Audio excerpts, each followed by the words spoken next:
안녕하세요. 저는 최근에 이혼하고 지금은 30대의 마지막을 보내고 있는 돌싱녀입니다. 제가 친정 부모님께는 알리지 않고 이혼을 했었는데 시간이 조금 지난 오늘에서야 친정 부모님께 사실대로 털어놨네요. 이제껏 혼자서 끙끙 앓았었는데 털어놓고 나니 이제야 10년 묵은 채증이 내려가는 기분이에요. 처음 제 이혼 소식을 들은 부모님은 당연히 충격받으신 표정으로 저를 쳐다보셨어요. 곧이어 이혼하게 된 이유를 말씀드리니 당장 시댁에 찾아가겠다고 노발대발을 하시더라고요. 맞습니다. 저는 답이 안 나오는 시댁 식구들 때문에 이혼을 하게 된 거예요. 지금부터 제가 왜 남편과 이혼을 할 수밖에 없었는지 그 이유를 여러분들께도 들려드리려고 해요. 저는 지금은 외동딸이나 다름이 없지만 몇 년 전까지만 해도 5살 터울의 오빠와 부모님, 이렇게 저희 가족은 4식구였어요. 하지만 오빠가 사고로 세상을 떠나게 되었고 그때부터 저는 외동딸로 지내게 되었죠.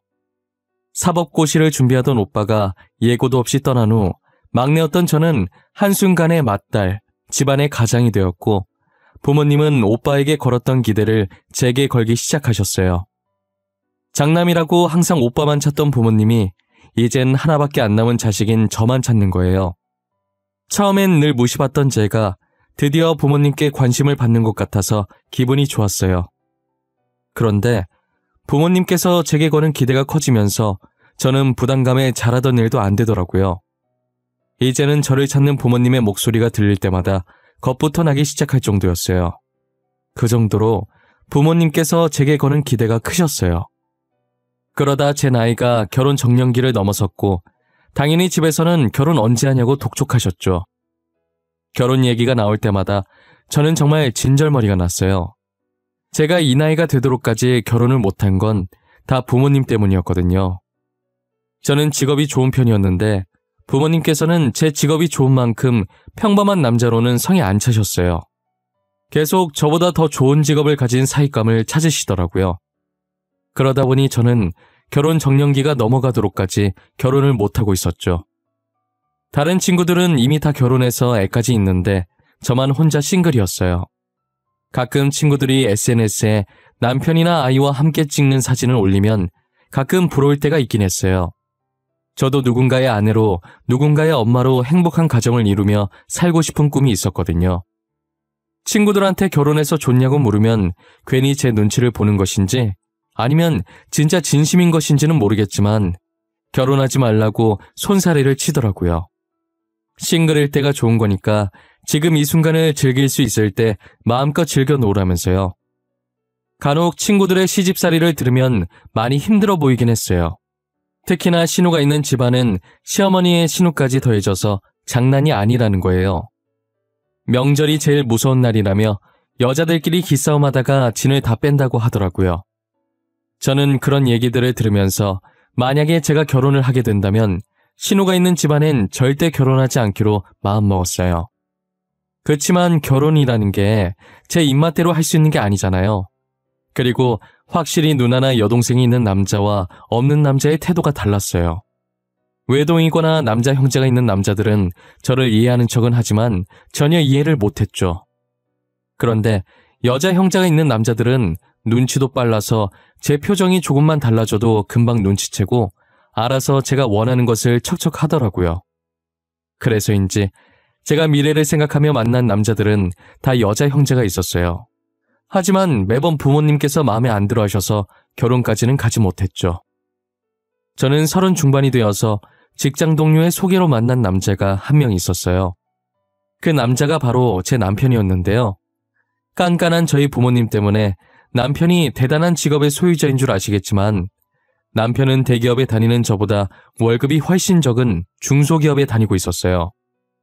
남편 직업만 보면 당연히 부모님의 반대로 저희가 결혼을 못했어야 했는데 제가 남편을 제 직장 상사라고 거짓말을 쳐서 결혼할 수 있었어요. 지금은 거짓말 친 제 자신을 너무 원망하고 있지만요. 연애 시절 남편은 너무 다정하고 저밖에 모르는 사람이었어요. 제가 원한다고 하면 자기 간도 기꺼이 내어줄 사람이었죠. 취미며 좋아하는 음식이며 개그 코드까지 맞는 구석보다 안 맞는 구석을 찾는 게 더 빠를 정도로 저희는 모든 것이 잘 맞았어요. 이렇게 잘 맞는 사람이 과연 또 있을까라는 생각이 들었고 정말 놓치고 싶지 않을 정도였죠. 그런데 하나 걸리는 점이 있다면 그건 바로 남편의 여동생이었어요. 남편은 저보다 2살 연상이었고 남편의 여동생은 저보다 6살이나 어렸어요. 남편과 8살 차이가 나는 여동생은 거의 누뚱이나 다름이 없었죠. 처음엔 여동생이 있다는 이야기를 듣고 결혼을 해도 될지 아주 잠깐 망설이긴 했었어요.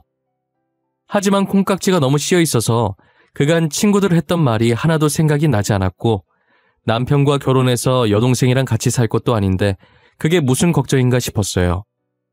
결혼 날짜를 잡을 때까지도 주변에서는 그 나이까지 남자가 결혼을 못한 데에는 이유가 있을 거라고, 이제 연애한 지 5개월밖에 안 됐는데 결혼을 너무 성급하게 결정한 것 아니냐고 하더라고요. 그렇게 치면 반대로 저도 이 나이까지 결혼 못했는데 남편과 똑같은 상황이었죠.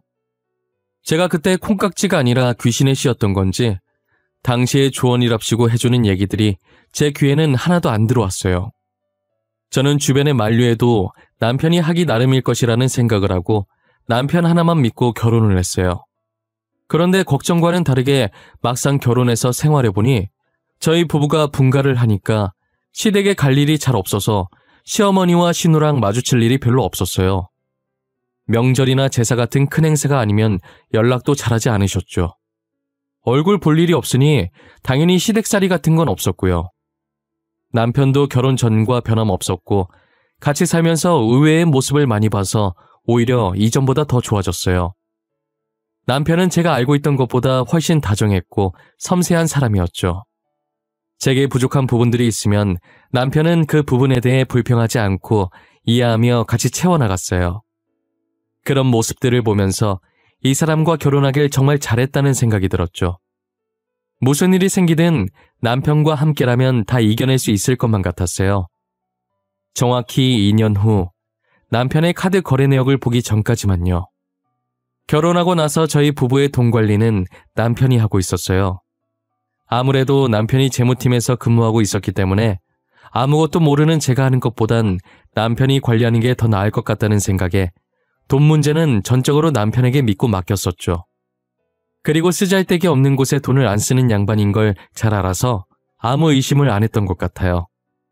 저희는 남편 통장에 돈을 넣었고 은행에서 한 통장으로 여러 카드를 만들 수 있다고 하길래 남편 명의로 된 카드를 2개 만들어서 각자 하나씩 들고 다니면서 쓰고 있었어요. 1년 반 정도는 정말 아무 문제 없이 잘 썼었어요. 그러다 제가 한번 결제를 잘못하는 바람에 취소할 일이 있었는데 주말이라 전화 취소는 못하고 요즘은 온라인으로 다 해결이 되길래 혹시나 하는 마음에 남편 노트북으로 카드 내역서를 잠시 살펴봤었어요. 그런데 분명히 은행에서 카드 2개를 발급했었는데 언제 발급했는지도 모를 카드가 하나 더 있더라고요. 그 카드 내역서에는 누가 봐도 여자가 갈 법한 장소와 물건들을 산 내역이 찍혀 있었어요. 네일샵이며 마사지샵이며 거기다 성형외과까지 찍혀 있더라고요. 그리고 제가 가지고 싶었지만 비싸서 포기했던 여성용 화장품도 있었어요. 남편이 저런 곳에 갈 리 없었고 도대체 저런 화장품이 왜 필요했을까 싶더라고요. 아무리 생각해봐도 답은 하나밖에 떠오르지 않았고 결국 제가 내린 결론은 남편의 외도였어요.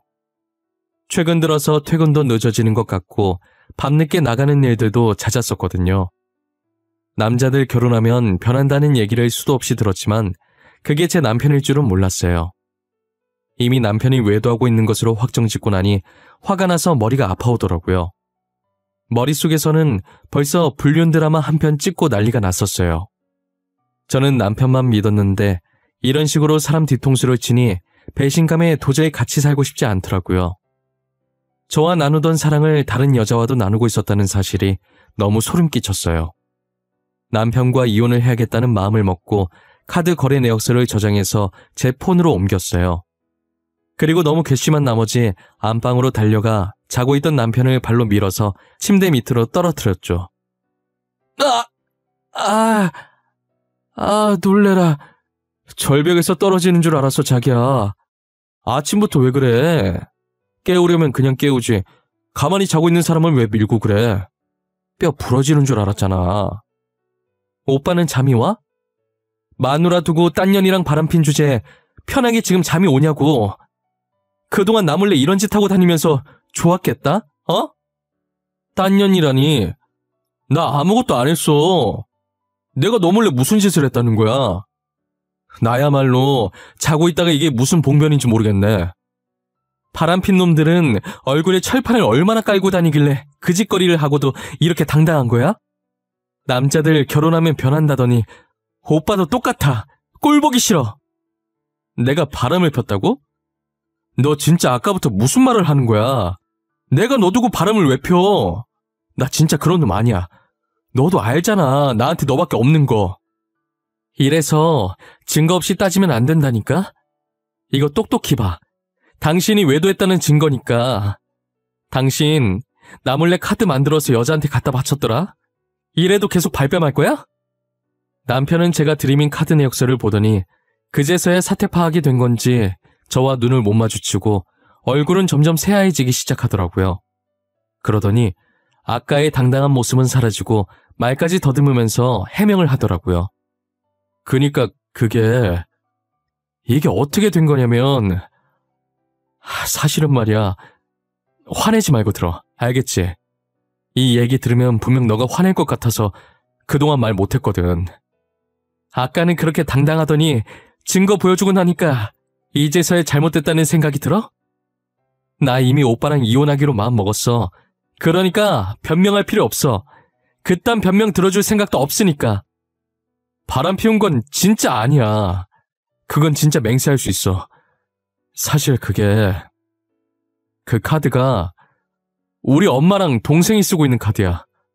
그 내역서에 찍힌 것도 엄마랑 동생이 쓴 거고. 뭐? 어머님이랑 아가씨가 그걸 왜 쓰는데?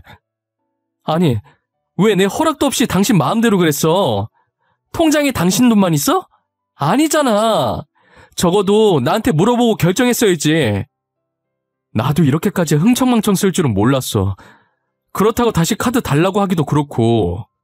그래서 내가 혼자서 그 돈 메꿔보려고 밤에 대리도 뛰고 했는데 미안해. 요즘 퇴근도 늦고 밤마다 계속 어딜 나가더니 이것 때문이었던 거야? 어머님이랑 아가씨가 싼 똥 혼자서 치우느라? 오빠도 참 미련하다. 알고 보니 그 카드 내역서에 찍힌 것들이 다 시어머니와 신호가 쓴 것들이더라고요. 돈 버는 저도 벌벌 떨면서 결제하는 것들을 시어머니와 신우는 아무 일도 안 하면서 남의 돈으로 저런 것들을 다 하고 다녔다는 게 너무 화가 났어요. 누구는 남 밑에서 좋은 소리 안 좋은 소리 다 들어가며 힘들게 돈 벌고 있고, 누구는 집에서 놀면서 남의 돈을 자기 돈 마냥 쓰고 있고, 지금 이게 무슨 경우인가요? 저는 당장 시댁에 가서 남편이 줬던 카드를 다시 뺏어와야겠다는 생각이 들었어요. 정말 이대로 놔뒀다간 당장 저희 생활비도 다 날아가게 될 것 같았거든요. 더 생각할 것도 없이 옷을 대충 아무거나 손에 잡히는 대로 입고 시댁으로 향했어요. 시댁으로 가니 시어머니와 신우는 거실 소파에 나란히 앉아 속 편하게 TV를 보면서 웃고 있더라고요. 제가 온 줄도 모를 만큼 소리를 크게 틀어놓고 보고 있는데 진짜 한심해 보였어요. 어머님, 우리 그이가 준 카드 지금 어디 있어요? 그 카드 당장 내놓으세요. 카드 받은 거 알고 온 거니까 발뺌하실 생각 마세요. 어머 깜짝이야. 너 언제 왔냐? 카드? 무슨 카드? 나 카드 같은 거 받은 적 없는데? 시댁에 다짜고짜 찾아와서는 이렇게 시애미한테 눈 부릅뜨고 따지는 행동은 누구한테 배운 거니? 그이한테 카드 받으셨잖아요. 제가 언제까지 모를 거라 생각하셨어요? 그리고 남의 돈을 그렇게 흥청망청 쓰시면 어떡해요? 남의 돈? 그게 어떻게 남의 돈이야? 우리 아들 돈이지. 이만큼 키워줬는데 우리 아들 돈도 내 마음대로 못 쓰니? 카드 안 받으셨다더니 받으셨네요. 주세요 당장. 카드 어디 있어요? 다시는 저희 돈 마음대로 쓰지 마세요. 그거 아드님 돈 아니고 거의 다 제 돈이에요. 언니 진짜 꽉 막혔다. 언니가 저희 집으로 시집 왔으니까 언니도 이제 저희 식구 아니에요? 가족이 돈 좀 필요하면 서로 도우면서 살아야지. 그것 좀 썼다고 뭘 그렇게까지 화를 내고 그래요? 뭘 그렇게까지 화를 내냐고요? 아가씨, 그렇게 돈이 필요하면 집에서 놀지만 말고 일을 하세요. 우리는 무슨 돈을 낳아요? 아니잖아요. 저희도 다 남 밑에서 힘들게 일해서 번 거예요. 아, 네네. 남 밑에서 정말 수고가 많으시네요. 아니, 막말로 제가 오빠 통장에 있는 돈 쓰는 건데 언니 돈이라는 증거가 없지 않아요? 저희는 당연히 오빠 돈이라고 생각하고 쓴 거잖아요. 카드 내놓으라고 하니까 시어머니와 신우는 말도 안 되는 억지를 부리면서 카드를 안 주더라고요. 솔직히 말해서 통장 명의만 남편 거지 그 안에 있던 돈은 거의 다 제 돈이었거든요. 저랑 남편 월급부터가 2배 이상 차이가 나는데 거기 있는 돈이 전부 남편 돈일 리가 없잖아요. 여기서 더 말해봤자 제 입만 아플 것 같아서 카드를 못 받은 채로 집으로 돌아왔어요. 그리고 그 카드를 쓰지 못하도록 도난 카드라고 신고를 해놓았죠. 신고를 하고 얼마 지나지 않아서 바로 신우한테 전화가 왔더라고요. 저랑 그 난리를 쳤으면서 카드를 들고 마사지샵에 간 거예요. 언니가 카드 도난 신고했어요? 마사지 받고 결제하려니까 도난 카드라고 안 된다잖아요. 도난 신고한 거 빨리 취소해요. 얼른요. 당장 결제할 돈도 없단 말이에요. 그러게, 진작 카드 달라고 했을 때 주셨어야죠. 제가 가만히 있을 줄 알았어요? 그리고 저랑 싸운 지 지금 몇 시간이나 됐다고 그새 그 카드를 들고 나가셨어요? 언니 진짜 자꾸 이런 식으로 할 거예요? 저희 오빠랑 이혼하고 싶어요? 빨리 도난 신고 취소하라고요. 결제를 못해서 못 나가고 있단 말이에요. 그건 아가씨 사정이죠. 잘 됐네요. 아가씨 거기 되게 좋아하셨잖아요. 평생 거기서 살면 되겠네요. 그럼 잘 지내봐요. 저는 도난 신고를 취소해줄 마음이 전혀 없었어요. 남편은 저희 통화를 듣고 옆에서 안절부절 못했지만 제가 화가 난 게 보이니 아무 말도 안 하더라고요. 그러다 남편 휴대폰이 시끄럽게 울리길래 봤더니 신우가 이번엔 남편에게 전화를 한 거예요. 남편이 폰을 들고 제 눈치를 보길래 남편 폰을 뺏어서 그대로 전원을 꺼버렸어요. 눈치 없이 신우 편을 들었다간 이혼당할 것 같으니 제가 자기 폰으로 뭐라든 얌전히 있더라고요. 결국 시어머니께서 가지고 계시던 돈으로 대신 결제를 하고 신우를 데리고 나왔어요. 그리고 저는 또 이런 일이 생길 걸 방지해서 남편에게 돈 관리를 따로 하자고 했어요. 남편도 순순히 그렇게 하자고 하더라고요. 원래 쓰던 통장에 이미 시어머니와 신우가 돈을 다 써버려서 얼마 안 남았길래 달라고 하기에도 뭐해서 그냥 남편 보고 가지라고 했어요. 이제 모든 것이 다 들켰고 더 이상 숨길 것도 없다고 생각한 건지 시어머니께서는 뻔뻔하게 대놓고 저한테 돈을 요구하기 시작하더라고요. 남편과 돈 관리 정리하면서 부모님들도 각자 보살피기로 했었거든요. 그래서 평소 시어머니께 드리던 용돈이 반토막이 났어요. 반토막 난 용돈을 들먹이면서 저보고 돈을 내놓으라고 하는 거죠. 이번 달에 들어온 용돈 보니까 반이나 줄었던데 도대체 그 돈으로 둘이서 어떻게 생활하라는 거야? 굶으라는 말이야? 어머님, 그걸 왜 저한테 따지세요? 따지시려면 남편한테 따지셔야죠. 이제부터 부모님들은 알아서 모시기로 얘기했어요. 그렇게 돈이 부족하시면 아가씨 보고 일하라고 하세요. 뭐? 이년 이거 시애미한테 말하는 싸가지 봐라. 네가 뭔데 우리 귀한 딸한테 일하라 말아야? 그럼 아들은 안 귀하신가 봐요? 남편은 지금 어머님이랑 아가씨 사치스러움 때문에 낮에 회사 다니랴 밤엔 대리기사 하랴 바쁘게 살고 있는데 안 불쌍하세요? 장남이면 어미와 동생 먹여 살리는 게 당연한 거지. 그게 뭔 대수라고. 다른 집 장남들도 지금 가족 먹여 살리느라 똥줄 빠지게 일하고 있어. 저는 시어머니의 태도를 보고 제 남편이 진짜 시어머니의 친아들이 맞는지 의심스러웠어요. 어떻게 저런 성품을 가진 사람한테 착한 남편이 태어난 건지 정말 의문이었죠. 시어머니께서 찾아오실 때마다 돈을 준 적은 단 한 번도 없긴 하지만 돈 못 받을 거라는 걸 알면서도 꾸준히 오셔서 제게 번 돈을 요구하시더라고요. 그러다 한 번은 시어머니께서 신우가 급하게 수술해야 하는데 당장 수술비 결제할 돈이 없어서 수술을 못하고 있다며 울면서 제게 전화를 하신 거예요. 일단 무슨 일 때문에 수술을 해야 하는지는 몰라도 너무 급해 보여서 돈을 몇백만 원 보내드리긴 했어요. 돈을 보내고 생각해봤는데 보통은 수술하고 입원 기간이 얼마나 될지 모르니 퇴원 수속할 때 수술비랑 입원비를 한 번에 결제하지 않나요? 계속 의심은 들었지만 진짜 아플 수도 있는 거니까 섣불리 따지고 들 수가 없었어요. 그래서 1시간 정도 고민하다가 남편에게 전화를 해서 슬쩍 떠봤어요. 오빠, 일하고 있었을 텐데 미안해. 다름이 아니고 아가씨 말이야. 아가씨 별일 없지? 잘 지내지? 갑자기 지연이는 왜? 걔야 늘 잘 지내지. 아까도 백화점 간다고 들떠있던데? 돈이 어디서 난 건지는 모르겠는데 지금 명품 가방 살 거라고 신났더라고. 몰래 알바라도 했나? 뭐? 백화점에 간다고 했다고? 언제 그랬는데? 아가씨랑 최근에 통화한 게 언제야? 아가씨 아픈 거 아니었어? 지연이 아프대? 어디 아프대? 난 그런 소리 전혀 못 들었는데. 잠깐 체했었나? 지금 통화 목록 보고 있는데 20분 전에 통화했네. 근데 그건 왜? 20분 전에 통화했다는 남편의 말에 대꾸도 안 하고 전화를 끊어버렸어요. 그리고 저는 퇴근하자마자 시댁으로 달려갔죠. 시댁에 갔더니 저를 맞이하는 건 수술받아서 병실에 누워있어야 할 신우가 떡하니 거실에서 고기를 구워 먹고 있는 모습이었어요. 그것도 명품 가방을 애기 다루듯이 애지중지 껴안으면서요. 주방에서 고기를 더 가지고 나오던 시어머니는 저를 보자마자 놀란 나머지 들고 있던 고기를 위로 던져서 바닥에 다 떨어뜨리시더라고요.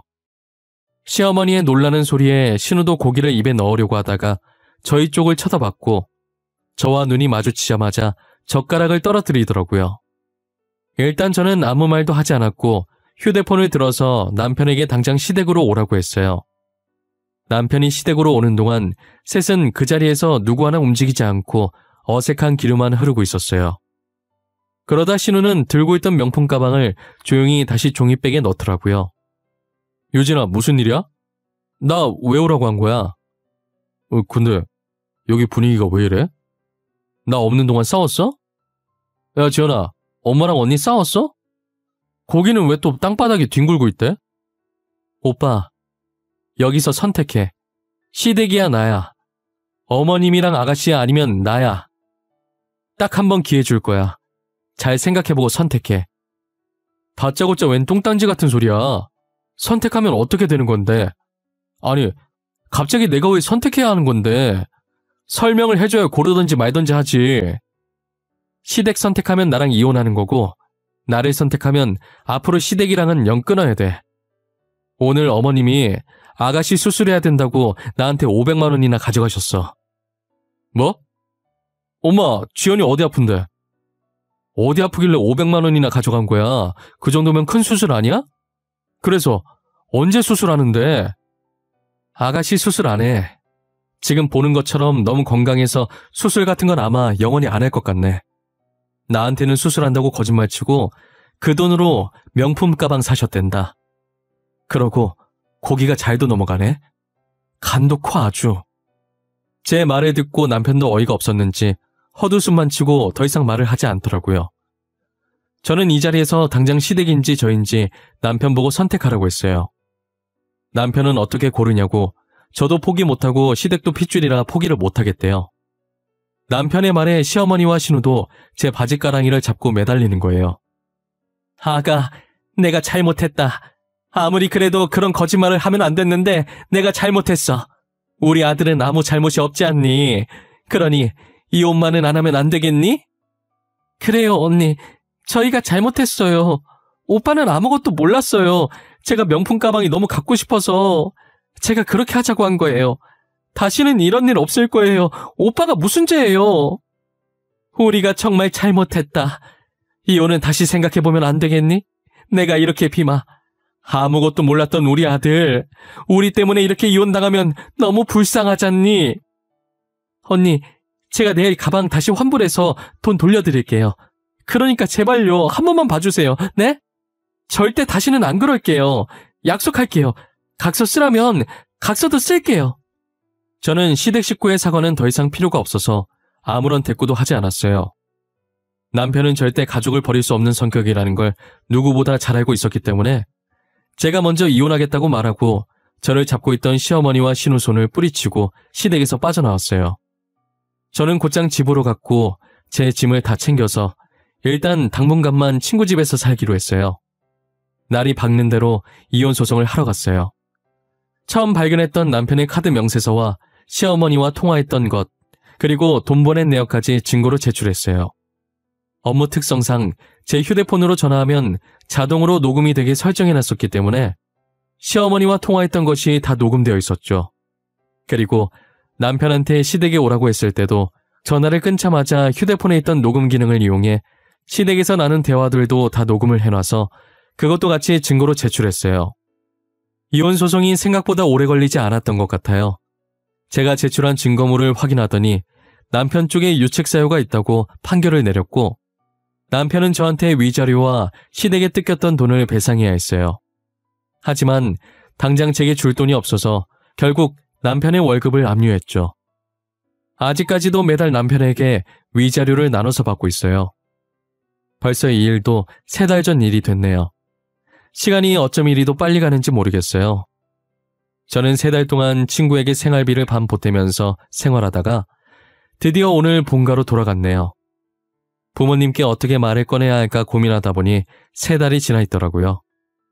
지금 이렇게 글을 쓰고 있는 와중에도 거실에서는 부모님께서 화내는 소리가 들려요. 전 남편에게 통화를 한 것인지 아버지께서 이놈 저놈 소리를 다 하고 계시네요. 저는 아마 앞으로 재혼은 절대 안 할 것 같아요. 결혼 생활을 해보니 결혼은 저랑 안 맞는 것 같더라고요. 언젠간 좋은 사람이 생긴다면 생각은 한번 해보겠지만 안 할 확률이 확실히 높아요. 그리고 제가 신호의 안 좋은 면만 말한 것 같은데 제 신호가 그랬었다는 거지 안 그런 신호분들도 분명 많을 거예요. 여기에 올라오는 사연 가끔 들으면 신호와 친구처럼 지내시는 분들도 많더라고요. 그러니 본인도 누군가의 신호인데 제 글에 신호가 나쁜 존재라 적혀있다고 기분 나쁘게 생각은 하지 않으셨으면 좋겠어요. 본인 같은 신호가 있는 반면에 아직도 저렇게 나쁜 신호도 존재하는구나 라고만 생각해주세요. 이제 저는 부모님께도 이혼 소식을 전했으니 풀지 못했던 문제를 하나 푼 기분이에요. 앞으로는 저희 부모님도 챙기고 제 자신도 챙기면서 열심히 잘 살아보려고요. 이건 제 생각인데 아마 전 시어머니와 전 신우의 씀씀이는 평생 고쳐지지 않을 것 같아요. 결국 그 둘 때문에 죽어나가는 건 전 남편 하나뿐이겠죠. 여러분들도 결혼할 때 남편만 믿고 하지 마시고 주변 사람들까지 잘 알아보고 하셨으면 좋겠어요.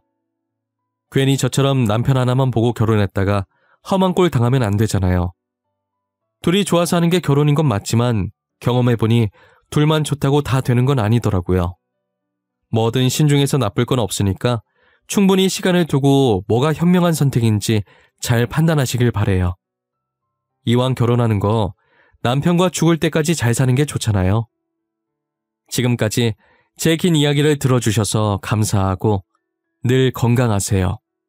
저는 여러분들의 앞길을 늘 응원하고 있겠습니다.